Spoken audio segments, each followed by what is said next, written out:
My father and mother both came from immigrant parents. My dad was born in Czechoslovakia in 1903 and came as a little child in 1905. He came to Brownfield, Pennsylvania, where his relatives had already been here to work in the coal mine. My mother's family were sheep herders. They came with the first wave of immigrants probably around 1870 into Westmoreland County, and they were land people and came into the mining culture, which is very different for them, and it was a very difficult adjustment. And I've seen lots of them get hurt and killed in my time. I was a coal cutter, and one of my best friends got his leg cut off in my cut machine. I guess I just kept plugging along. I did about everything in the coal mine you possibly could do. Fire boss to foreman, mine foreman, everything. I did about everything you can do. My father was a coal miner, and both of my grandfathers were coal miners. All of my uncles were coal miners or coke workers. As a matter of fact, so I was about 10 or 11, I figured everybody's father made their living by mining coal. Wander southwestern Pennsylvania, and you will find hillsides and valleys haunted by ghosts of a bygone industrial era. The landscape there is littered with relics of a remarkably productive time, not so many years ago, when coal was king and coke his queen. For an extraordinary century beginning in the mid-1800s, the people of southwestern Pennsylvania rode an economic roller coaster, tied to the rising and falling fortunes of two famously married industries, coal mining and production. Today, that tumultuous time is fast fading into memory, though for those who know where and how to look, coal and coke's remarkable legacy in southwestern Pennsylvania lives on.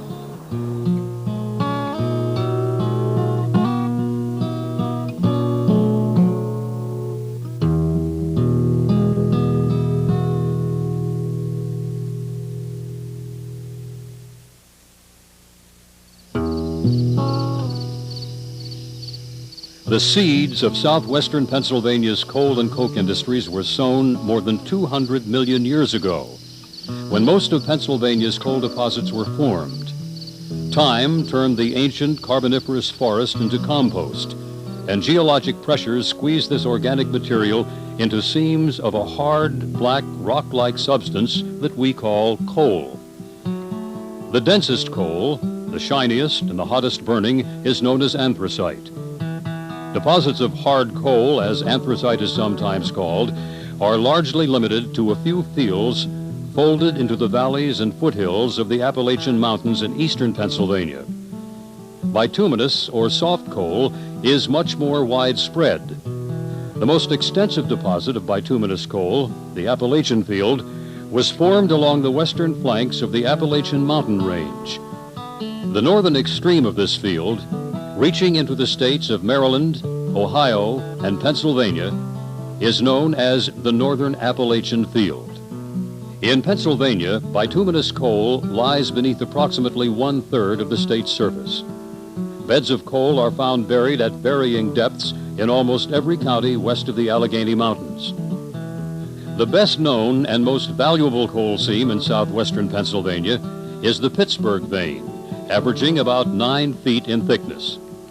It is one of the seams closest to the Earth's surface, so close, in fact, that in some places it can be found cropping out of the rock layers exposed to the open air. And that is how bituminous coal was first discovered more than 2 centuries ago by the first Europeans to travel extensively through Pennsylvania's western frontier. The first recorded observation of coal in southwestern Pennsylvania was made by a young Quaker trader, James Kenny, in 1758. Kenny was traveling through what would become Fayette County on his way from Philadelphia to Mount Washington, overlooking Fort Pitt at the joining of the Monongahela, Allegheny, and Ohio rivers.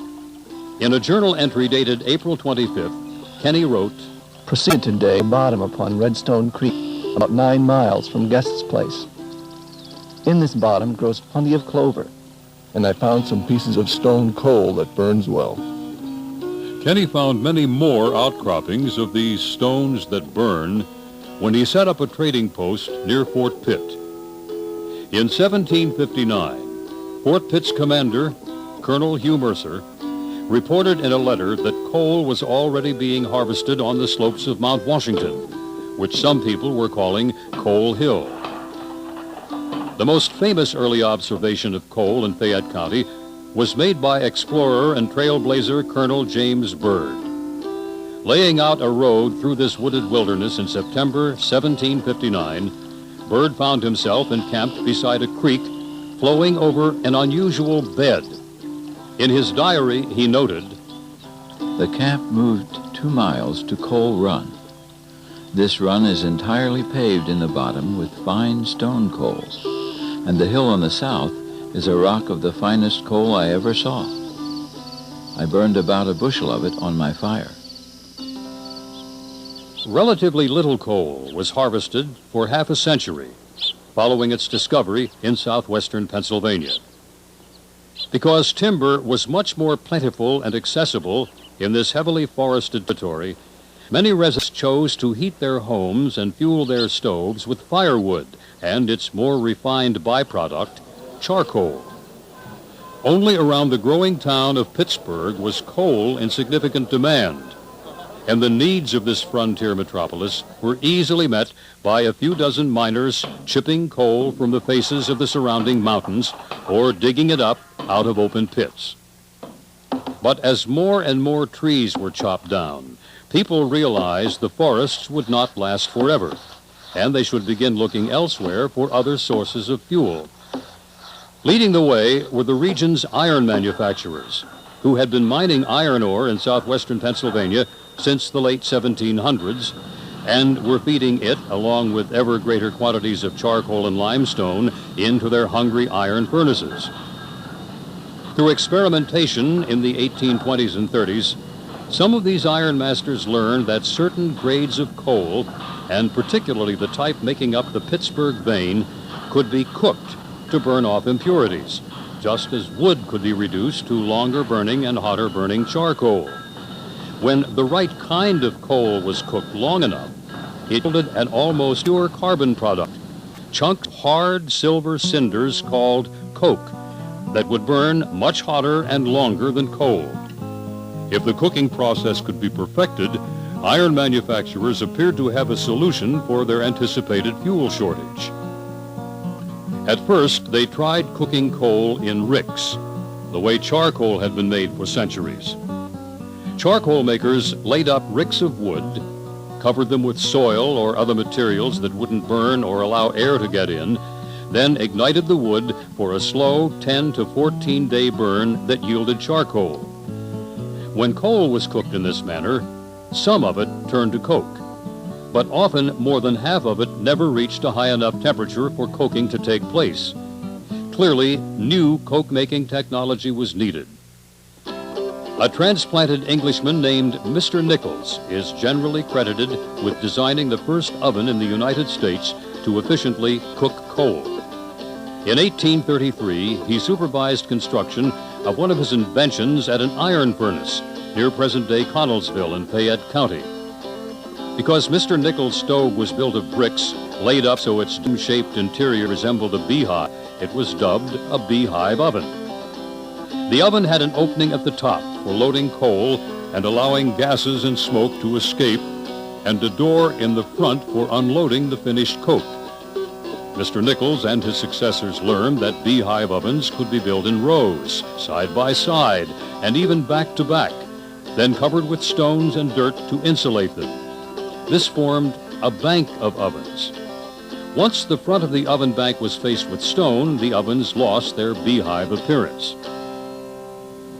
As coke produced in beehive ovens began to replace charcoal in the furnaces of southwestern Pennsylvania's iron manufacturers, some coke merchants decided to try their hand at producing coke for more distant markets. In 1841, 3 businessmen in the Youghiogheny Valley hired a farmer and stonemason to build a pair of beehive ovens just upriver from the present-day Fayette County borough of Dawson. The men manufactured 1,600 bushels of coke in these ovens, and when the spring of 1842 rolled around, they loaded the coke onto a boat and floated down the Youghiogheny and Ohio River to Cincinnati in search of a buyer.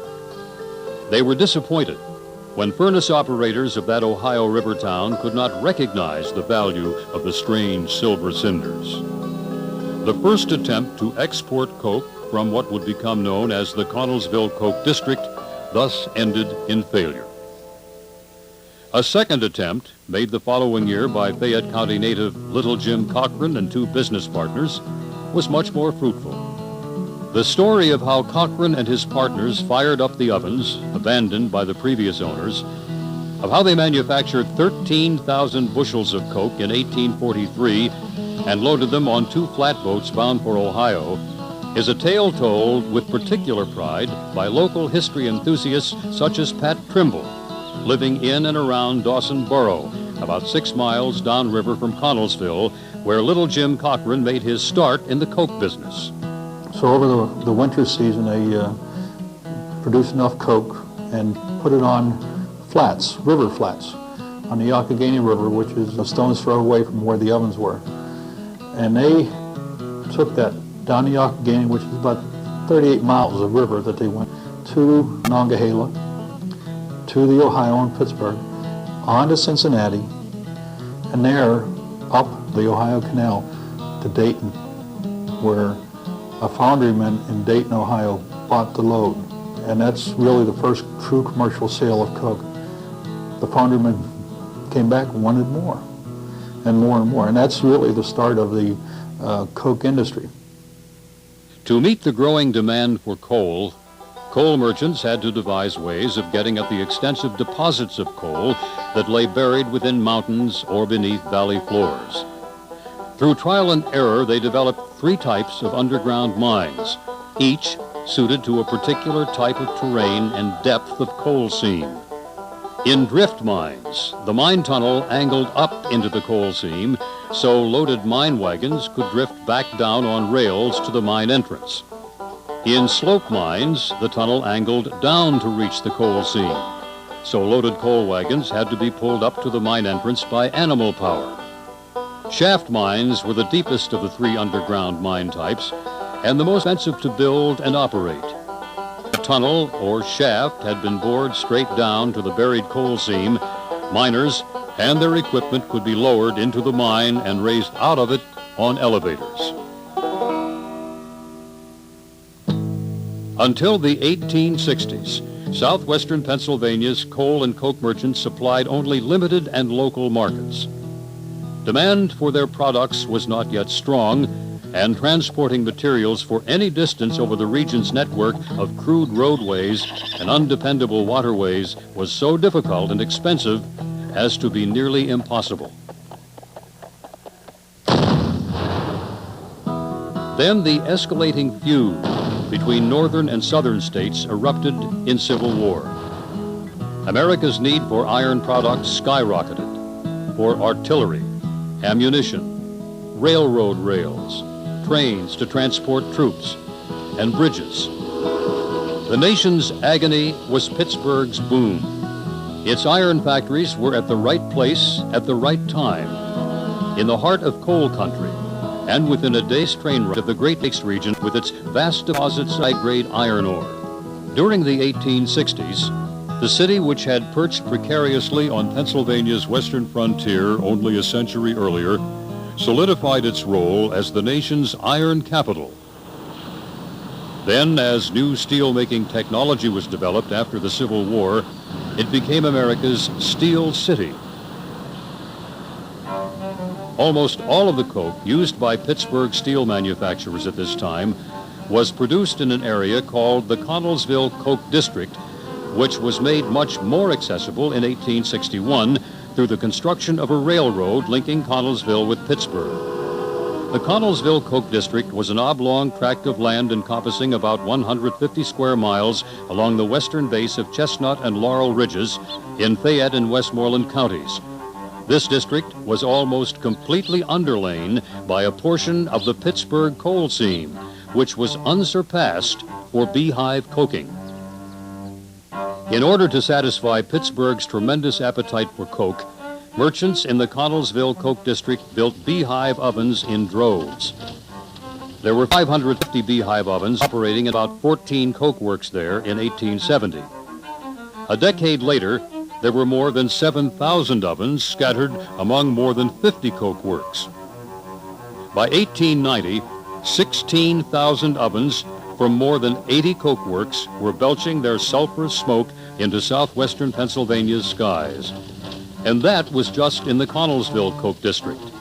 There were other coke works established in southwestern Pennsylvania during this period, though not at such a feverish pace as around Connellsville and Uniontown. Some of these ovens were built beside existing coal mines, but more often they were constructed at the same time as neighboring mine operations, the whole complex going up in a matter of months on land that previously had been forested or farmed.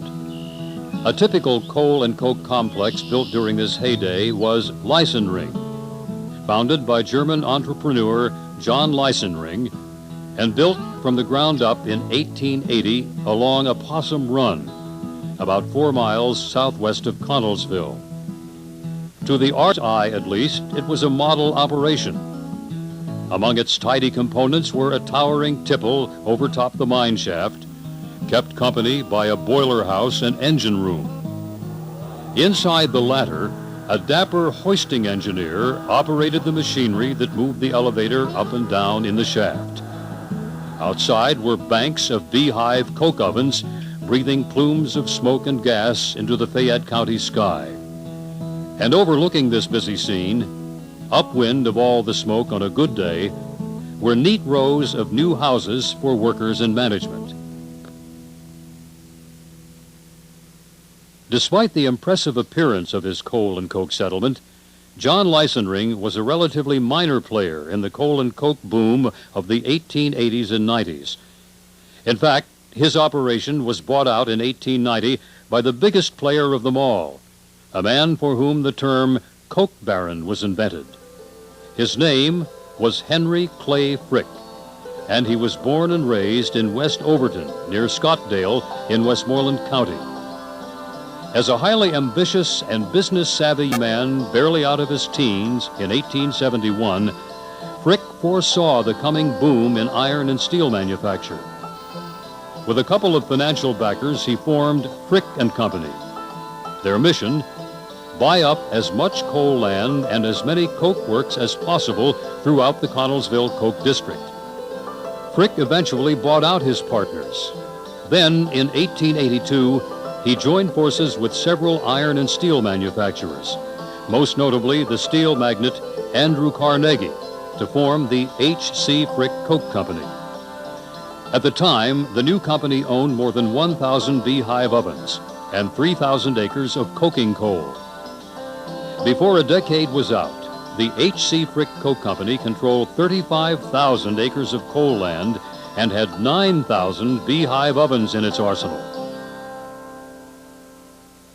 Frick had his competitors in the Connellsville region, including Fayette County's Little Jim Cochran, who eventually handed his coke empire over to his son Philip Cochran and Philip's wife Sarah. And there were folks who made fortunes dealing in coal lands. Foremost among them was Josiah Van Kirk Thompson, who began his career as a small-town banker in Uniontown before making millions for himself and his business associates through investments in real estate and mining ventures. Thompson money paid for construction of some of Uniontown's grandest buildings, including his stately mansion, Oak Hill, which still stands sentinel over the city, long after the demise of its builder and his fortune. Other coal country estates, like Linden Hall, built on a hill overlooking the Youghiogheny River Valley by Sarah Cochran after her husband's death, bear witness to the astonishing riches amassed by a select few players during coal and coke's golden years.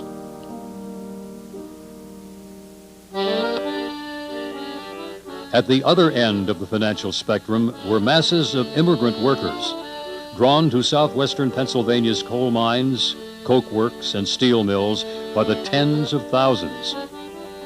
Before 1880, most miners and coke workers in southern Pennsylvania were American-born and of either English, Scots-Irish, Welsh, or German heritage.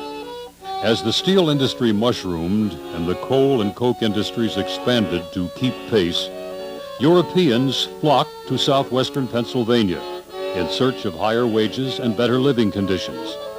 The first waves of immigrants were largely made up of people from northern and western Europe. They were joined and eventually outnumbered, beginning around 1890, by shipload after shipload of economic refugees from southern and eastern Europe. Slovaks, Croatians, Hungarians, Italians, Poles, Russians, Ukrainians, Lithuanians, and Bohemians. Often, with little more than the clothes on their backs, they poured into southwestern Pennsylvania and found new homes there in patch towns, sprouting like weeds across the landscape. The earliest patch towns had grown up piecemeal around mine coking operations, almost as afterthoughts.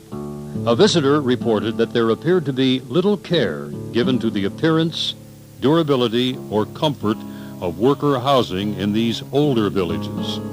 The houses are built much as a bag is made, to hold in rather than to look pretty. They are square, bare, cheerless-looking frame structures for the most part, hideously painted and guiltless of ornamentation. They stand in long, stiff rows, without a line of beauty. A different kind of patch town was introduced in the 1880s. These villages, built during the boom years of the coal and coke industry, were constructed quickly but sturdily, and they were more orderly than their predecessors. The companies that built them hoped to attract higher caliber workers, do a better job of controlling them, and ultimately recoup construction costs as workers paid rent and shopped at company-owned stores. Through photography and research, John Enman has been documenting the development of the coal and coke region for almost half a century. He has learned that companies out patch towns around the turn of the century had similar priorities, and he often cites as an example the construction of Continental No. 2 by the Continental Coal and Coke Company in 1900, 3 miles southwest of Uniontown. Well, if they could get it, they wanted flat ground, but in western Pennsylvania there isn't very much, so they settle for as much as they could get in the tract that they were able to purchase or lease, and set up their operation there. I think two things that were really paramount was some way to get out of the area, so they couldn't take a cul-de-sac, make much out of it. They had to have a valley that a railroad could run through, and they also had to have a stream because they needed the water for quenching. So then it was a question of prioritizing the various areas, setting aside the amount of territory that they would need for the reservoir, place for the ovens, the shaft, all the associated buildings. And then in addition to that, they had to have a place to put all of the waste materials, and they wanted that handy to the shaft area. So then that moved over into the rest of the flat region, or else it went up the slopes. And finally, after everything else was taken care of, that's when they put in the residential section. And that started as near the works as they could make it. In the 3 decades after southwestern Pennsylvania's coal and coke industry shifted into high gear in 1880, more than 100 patch towns like Continental No. 2 were built in this part of the state. This phenomenon aroused the curiosity of the wider world, which sent its observers to report on the peculiarities of patch towns and their citizens. The coal and coke villages usually consist of from 50 to 100 red or gray square frame dwellings of uniform style and cheap material, 2 stories in height with 2 apartments to each house, constructed in regular rows on a hillside. At one end of the village, a large building is found in which the company store is located, and at the other end of the main street, there are, as a rule, a church or churches and a public schoolhouse. Some towns are built far enough away from the coke ovens to be little affected by the smoke, but others are only a few yards distant and are very smoky and dirty. The smoke and gas from some ovens destroy all vegetation in and around the small mining communities. The ovens are usually located along the base of the hill opposite the village, and the intervening valley is filled with smoke. In the constant noise and din, each alternating oven sends forth sheets of flame and columns of dark brown smoke which darken the sky and drift over the village and through the houses on the opposite side of the hill. Sisters Georgia Pringle Rosser and Hannah Pringle grew up daughters of a mine superintendent in the Fayette County patch town of Tower Hill, where they live to this day. Their childhood together, like so many childhoods in coal and coke country, was played out against a backdrop of smoke. Oh, on Monday morning, it was just terrible. The smoke had just come this way. From here, you can just walk right over the hill and you're at the ovens. So we got a lot of smoke. If you had clothes hanging outside, gosh, they'd be black. We'd have to run out and take the clothes down. But it was better to have that than not have any at all, you know, because the mines would be down if there was nothing at all there. It was heavy, but we just never noticed it. Learned to accept it. We grew up with it, I guess. It was just something, I guess, that we had to accept and pay more attention to it. That's the way our world's been. We knew that meant that men were working. Women of the patch towns filled their days with the age-old round of cooking, cleaning, and tending gardens. My mother spent all of her time in the home. She had a method of her work schedule, like Monday she washed, Tuesday she ironed, Wednesday she baked bread, and Thursday and Friday, I don't know what she did, maybe clean the house or sew those days. And because I had 3 sisters, there were 4 girls and 5 boys in our family, the girls were all taught to clean the house. Every Friday and Saturday you had to scrub the porch and scrub the outhouse, and all the bedrooms had to be cleaned, and the pillowcases had to be starched and ironed, and the curtains were always done and fresh. And because there was coal in the mine and the railroad track was so close, the window sills were always covered with dust, and so you constantly had to clean and scrub from the outside. And people took pride in the windows and in their home.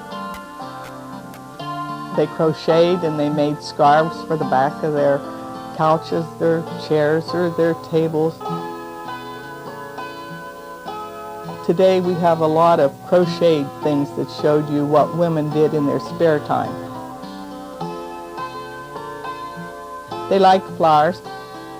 My dad and mother would have a garden, and my mother would have a row of zinnias all around the garden, and Dad would plant dahlias and make trellises for roses, and lilac bushes in every yard had blooming flowers. And so women exchanged these flowers between the neighbors. It was their communication over the backyard fence to hang the clothes and talk about the latest christening or wedding or funeral, exchanging flowers, exchanging recipes. There was work, a lot of hard work, when you did your laundry on a washboard and in a tub, and you bathed your children in a tub in the kitchen floor and cooked on a coal stove. So those times were difficult for the women, but still they were women committed to family, and they expected nothing else out of life except raising their family. While women tended their gardens, sewed and cooked, their husbands, brothers, fathers, and older sons labored in the neighboring mines and coke works, which often meant risking life and limb. Part of the problems, I think, with safety conditions at the beginning was many of the people who were doing the mining didn't realize the conditions and what you had to do to be safe in the mines. I don't think the technology was there to make them safe. And then I think there was confusion because of the hodgepodge of languages. A lot of people who were working in those mines were not miners. They were farmers who came here and worked in the mine. They were peasants wherever they lived. And then they didn't speak English. And so who knows what they were hearing or what they were thinking. And I think that contributed to some of those early years of high mortality. But certainly I think it was a lack of attention to safety, too, in many cases. And I think they were pouring people into those mines who had no idea what they were doing. And I don't think there was any way to supervise all of that. There was no time to train them. I think of it in terms of military when they say they have cannon fodder. You just put them out there. There were many ways miners could be injured or even killed in the mines. Explosions, exposure to poisonous gases, collapsing roofs and walls, or acts of sheer carelessness. While there were hundreds of miners who lost fingers, arms, legs, or even their lives in mining accidents, there were thousands whose years of labor underground left them with crippling back problems and respiratory ailments such as black lung disease. Already in the 1880s, Pennsylvania's miners had developed a reputation for being subjected to dreadful working conditions. Look at the man 40 years of age who has dug coal all his life. He is a deformed wreck physically, if not mentally. Look at the number of miners with broken bones, the number with burns, with stooped shoulders, with weak and impoverished blood, with rheumatic pains from working in water, with affected lungs from working in bad air. A physically sound man 50 years of age who has dug coal all his life is almost impossible to find. Working conditions and the hazards of mining improved but a little in the first decades of the 20th century, when Elaine DeFrank was a child in Fayette County.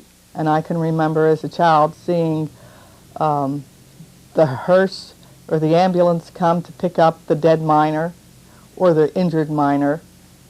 You always knew when you heard that whistle sound that it was an eerie feeling and the people would run toward the pit mouth. So you grew up knowing that there was danger in the mines, and you knew how Dad suffered because he had rheumatism and he had pain, and he'd take a little bit of penny speller or some lotion for his back to put on. Sloan's liniment most miners used for their aches and pains. And the water was deep, and it was winter, and his pant legs were frozen, and he had to walk because there was no car. So it was very difficult for my dad. And even though there were 9 children in our family, I never heard my dad complain. I never heard my dad say one time, "I don't feel like going to work today." In fact, he found a camaraderie in the mine because men told jokes and they teased each other a lot. And I can remember on Sunday nights my dad would be getting his clothes together for work the next morning, and he'd say, "Well, it's time to get my glad rags ready." And he made a joke out of everything, and I think that's what got him through. When new types of labor-saving machinery were introduced to the mines around the turn of the century, miners were presented with many more ways of getting hurt. Electric locomotives and air-powered coal cutters and loaders were great assets when work proceeded as planned, but they could wreak havoc when plans went awry. I was cutting coal. It's just like here we cut a big long blade about 8 foot long. Goes to the coal. Well, I set the machine up, started to cutting the coal, had the machine running wide open, and a buddy had to go get something, and I reached over and got a bar, and I was going to put it down underneath my machine to raise it up a little bit to cut the bottom down, and the bar was like a bend a little bit and twist and got in the bits and come around like a wheel, caught me here, wrapped my clothes, crashed this arm here, knocked this out of place, hurt my back, my ribs, top of my head, and throwed me. Towed me back on a post pile, and the boy was sitting there, and he almost caught me. He got run for help, and a boy named Jimmy came in, and he was a first aid man. In fact, he saved my arm and doctored me up, got me on a stretcher and got me outside on Groundhog Day, and it was snowing that day too. Never forget that. When deployed properly, The new arsenal of coal handling equipment greatly reduced the amount of backbreaking labor required of miners in the 20th century, while vastly increasing their productivity. Miners exchanged their picks for air-powered drills and undercutting machines. They laid down their shovels in favor of mechanical loaders that crawled through piles of dislodged coal like voracious crabs, tirelessly feeding streams of coal back on conveyor belts to waiting coal wagons. Horses, mules, and oxen were retired in favor of electric locomotives that whisked loaded coal cars back to the shaft for hoisting to the surface. On the surface, manual labor was also on the way out, as mechanization dramatically streamlined coke production. Machines were invented to unload beehive ovens through the use of long mechanical arms that drew the coke out onto conveyor belts where it could be carried directly to railroad cars. At about this time, a new kind of oven was developed, rectangular, with two opposing doors, rather than round with one door, which allowed mechanical rams to enter one side of the oven and push coke out the opposite door into railroad cars. These labor-saving devices led to soaring productivity, which reached its pinnacle during World War I. But more efficient machinery also meant fewer jobs. The threat of lost jobs was the latest in a long list of issues that had been creating tension between miners and their employers for decades. Most often, disputes arose over what miners regarded as long hours, low wages, and unsafe working conditions. In attempting to gain more control over the terms of their employment and their standard of living, miners and coke workers began to join forces in the late 1800s, seeking strength in numbers by forming labor unions.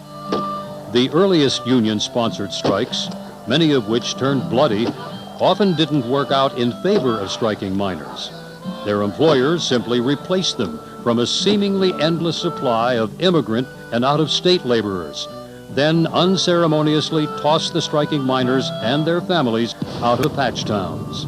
And I can remember when they started forming the unions, how you had these policemen on horses. And if you went on strike, they would throw you out the house. In fact, my mother lost a set of twins when this happened. Fayette County resident Ed Sakina remembers a time when the balance of power in labor negotiations rested squarely with the coal companies. Well, if you had strikes, prolonged strikes, maybe 3, 4, 5, 6 weeks, you didn't pay your bill, they'd shut you off at the company store. And we're back to square one. We were really starving.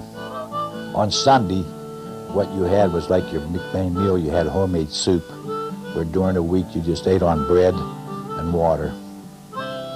And for a sweetener, we used to put some sugar on the bread and water, and that would be our cake. About 1/3 of the non-union miners imported by coal companies to break strikes in the early 20th century were Afro-Americans from southern states. As the most physically conspicuous of the strikebreakers, these men and their families often singled out by striking white miners for particularly intense expressions of hostility. Having begun their residency in southwestern Pennsylvania already with 2 strikes against them, black newcomers typically had a much harder time making a home here than did their white counterparts. Despite the best efforts of coal companies to undermine them, unions grew stronger. By the end of World War I, the United Mine Workers of America emerged as one of the most powerful unions in the country, with half of all American miners on its membership rolls. Under soon-to-be President John L. Lewis, UMWA members across the nation went on strike in 1919 and were eventually able to win for themselves a substantial wage increase. John L. Lewis would call many more strikes during his tumultuous 40-year tenure as union president. He became a hero in many mining households, along with President Franklin Delano Roosevelt, whose New Deal legislation helped many American workers weather the Great Depression. It was a very difficult life, and I don't think people today realize how lucky we are and pay the prices for what we have. We have unemployment compensation, we have workman's compensation, we have life insurance, we have health insurance. And a lot of this was bought at a very expensive price. People died. And there was a lot of turmoil until some of this was settled. And it really didn't start to really come together probably in the 1930s with the Roosevelt administration. I used to chuckle in our house, and I found it's true in others, that the Trinity consisted of Franklin Delano Roosevelt, John L. Lewis, and God, probably in that order. Though the coal and coke workers of southwestern Pennsylvania fought for and eventually acquired higher wages and improved working conditions, they could not control changes in their industry, which ultimately forced almost all of them to look for work elsewhere. The most accessible and valuable coal in the Connellsville coke region was gradually depleted. Mining efforts slowed and shifted southwestward into Greene County, where there were still untapped deposits of coal, but buried even deeper. At the same time, new coke-making technology was pushing the region's many beehive ovens to the brink of obsolescence. A kind of oven was developed that not only baked coal to a higher degree of purity and produced slightly more coke per ton of coal, but more importantly, it recovered marketable chemical byproducts such as gas, coal tars, ammonia, and light oils that conventional coke ovens simply released into the sky in clouds of smoke. Byproduct ovens were more expensive to build and operate than beehive or rectangular ovens, and so they were slow to catch on in southwestern Pennsylvania's beehive coking district. But in time, the promise of additional profits from the sale of byproducts and greater quantities of coke inspired the biggest and wealthiest companies to make the switch. In 1917, the United States Steel Corporation opened the world's largest byproduct coking operation at Clairton, just up the Monongahela River from Pittsburgh and its steel factories. Clairton's debut marked the beginning of the end for the region's beehive coking industry. Within a few years, more coke was being produced in byproduct ovens than in beehive ovens. Between 1925 and 1935, more than 2/3 of the beehive ovens in the Connellsville district were abandoned. Those that remained enjoyed a brief resurgence during World War II and then the Korean War, when the nation's need for iron and steel products spiked. But by the late 1950s, southwestern Pennsylvania's beehive coking industry was all but extinguished. As geography student John Enman began his study and documentation of the coal and coke region at this time, he found its industrial sector in a conspicuous state of decline. Camera in hand, he visited dozens of abandoned coke works, their rows of derelict, weed-shrouded ovens stretched out at the foot of dozing patch towns. While he was capturing images of landscapes and communities suspended in an economic twilight, the last two major shaft mines in Fayette County were worked out and then abandoned. In his motion pictures, shot at Fayette County's few operating coke works in the late 1960s, Enman preserved a remarkable moving record of activities once so commonplace that few people thought to document them on film. The images harkened back to a time only a few decades earlier when a world without coal and coke seemed unimaginable to many residents of this region.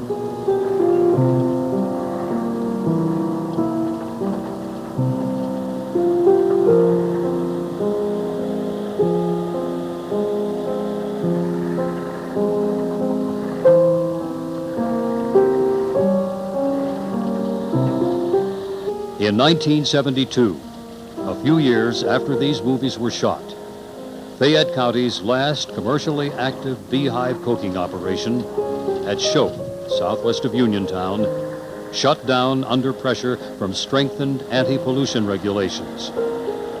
A decade later, at Alberton in neighboring Westmoreland County, that county's last coking operation extinguished its fire, and the region's coking era came to a quiet close.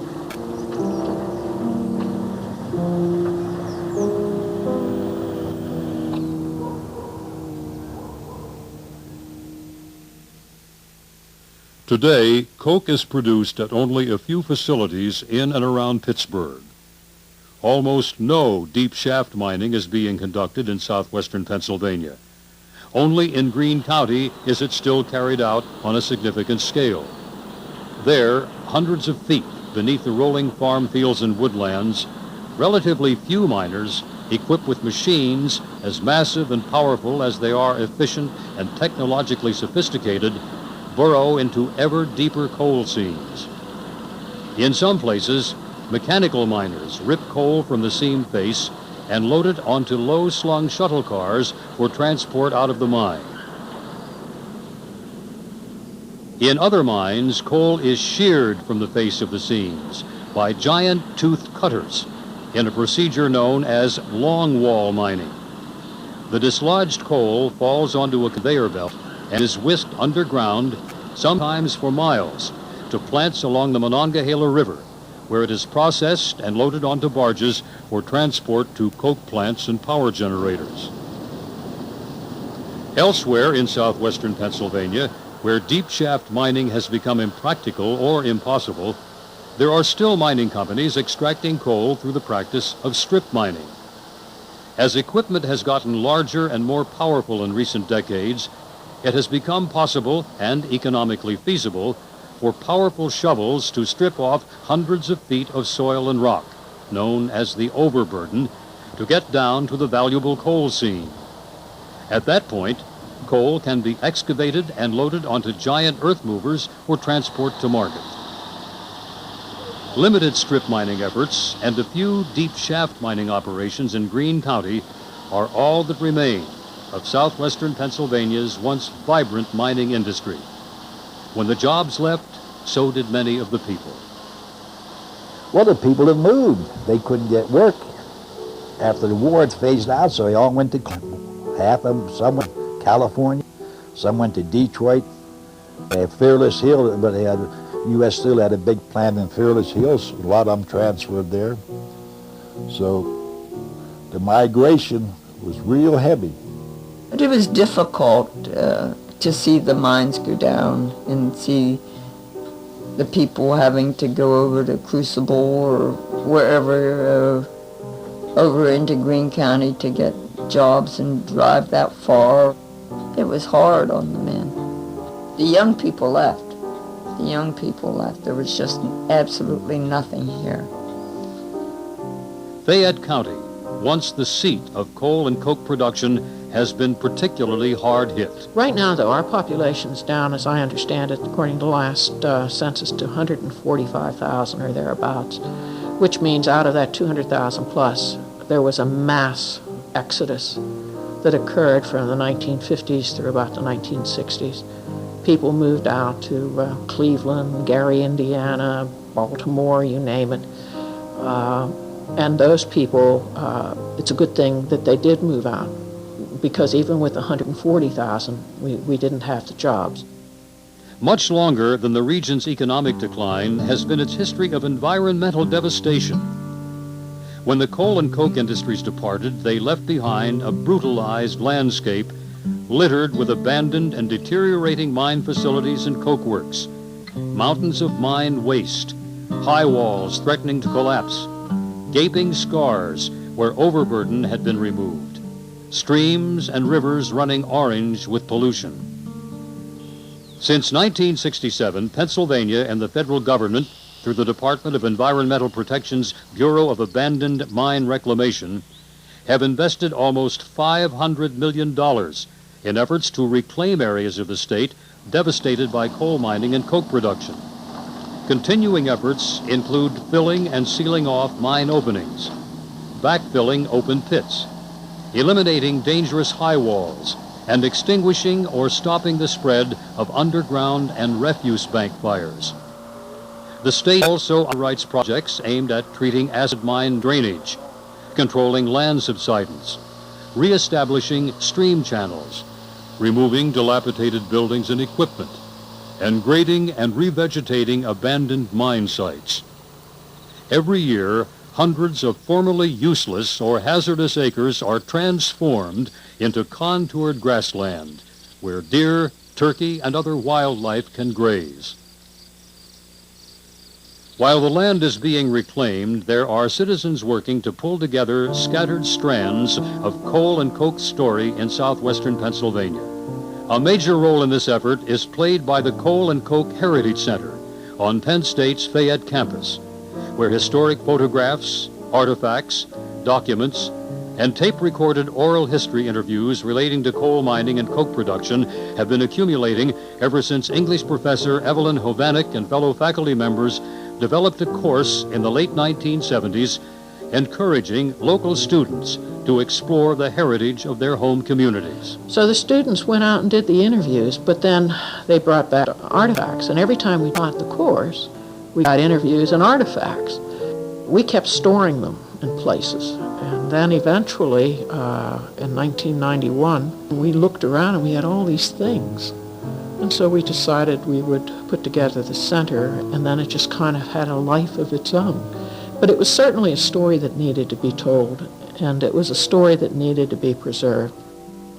Preserving the story also involves locating and officially recognizing existing buildings and sites which have been historically associated with the coal and coke industries. Preservation-oriented surveys conducted in recent years have revealed that out of 50,000 beehive ovens operating at the height of production, fewer than 2% remain. Many of their associated patch towns, however, still stand in one form or another. In recent years, about a dozen of the most intact coal company towns have been nominated to and enlisted on the National Register of Historic Places. What the historic sites, the memorabilia, and the written records convey is that coal and coke's surpassing legacy is the people it attracted to southwestern Pennsylvania and the sprawling generations they brought forth. Here was an almost unprecedented sustained mixing of peoples. Call it a social goulash or a cultural mosaic. And together they wrote as dramatic a chapter of human struggle and achievement as can be found in American history. They were people who came here from different parts of the world to make a living. And here they ended up making new lives together. I think was difficult at first until people began to accept each other as they are. Marriage solves all those problems because when people began to intermarry, they began to accept each other's names and foods. And once there's children, you love your children. Early on, different nationalities went and married. That first generation, you had Slovaks marrying Slovaks and Italians marrying Italians, and then you never had a mixed marriage. But today, all of that has intermingled, and I think it's become acceptable and enjoyable to have the variety of foods today. Everybody eats pizza or pierogi or, lasagna or holubki. It's all good. It is this legacy of mingled cultures that will live on long after the last mine opening is sealed and the last crumbling coke oven is bulldozed and buried.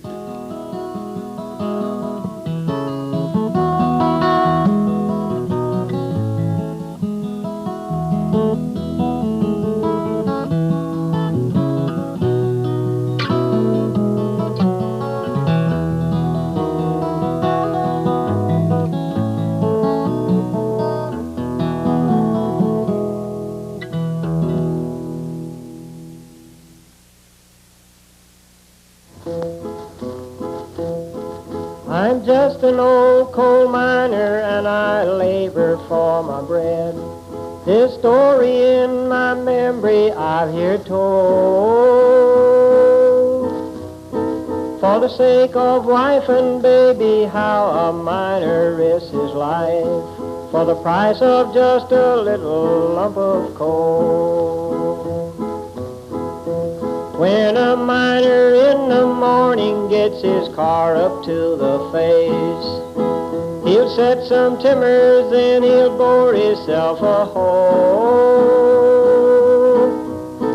He'll get a shot of powder, get his battery and his line. He's shooting down that little lump of coal. When a man has toiled and labored till his life it's almost gone, then the operator thinks he's just a fool. They sneak around and fire him just because he's growing old, and swear they caught him breaking company rules. Don't forget me, little darling, when they lay me down to rest. Tell my brothers all the loving words I say. Let the flowers be forgotten, sprinkle coal dust on my grave, in remembrance of the UMWA.